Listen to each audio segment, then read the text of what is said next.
Frannie Miller, an experiential learning specialist at Skokie Public Library. Today we're going to make one of these grabbers. So, what is a grabber? It's a tool that helps you pick things up from far away. Like this. Why might somebody need a grabber? Well, maybe they need to reach above them or below them, or get something out of a tricky spot.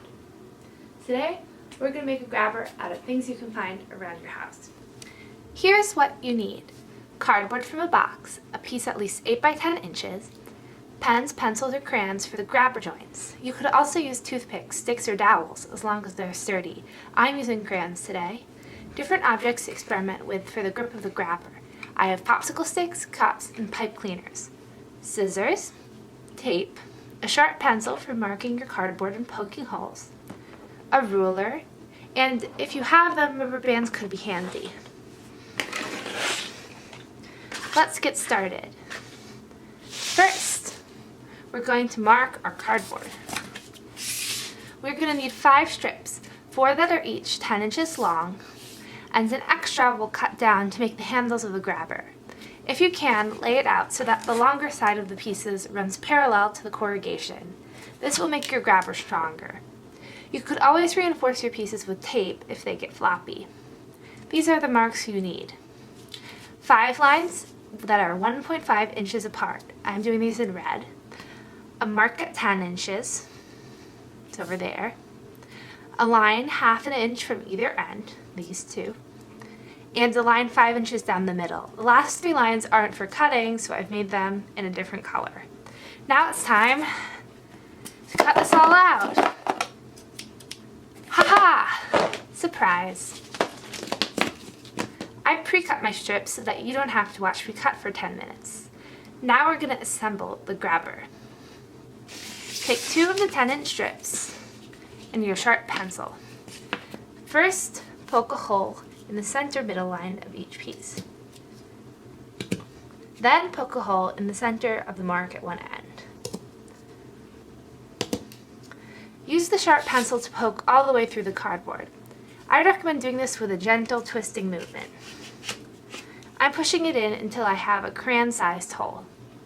If you're using something smaller, make a smaller hole.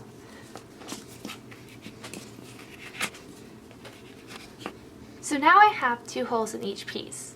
Time to connect them with a crayon through both of their central holes, forming a T-shape.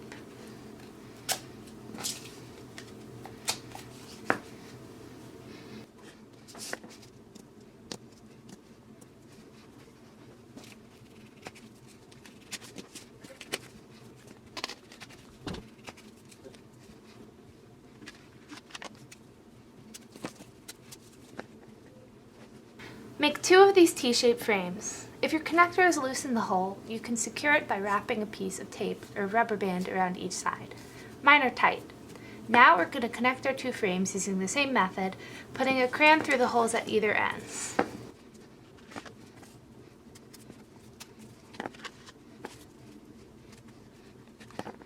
Make sure the connectors are secure, and now we've got the base of the grabber. So take some time to play with it and move the parts around. Get used to the motion of opening and closing it. We're going to take the extra strip of cardboard we cut earlier and tape 2 short pieces securely to one end of the grabber so that they add little arms to the end.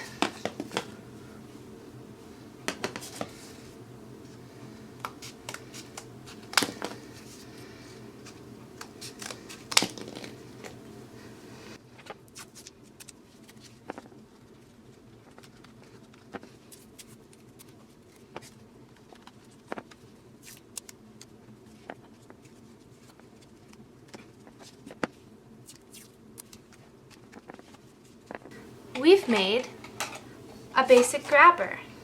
Maybe time to try picking something up? I'm going to demonstrate with this cup. As you can see, the cardboard can pick it up, though it doesn't have a very good grip. Let's experiment with different grips to see what works best. I'm going to try using pipe cleaners and taping them onto the cardboard arms. You can experiment with all sorts of things.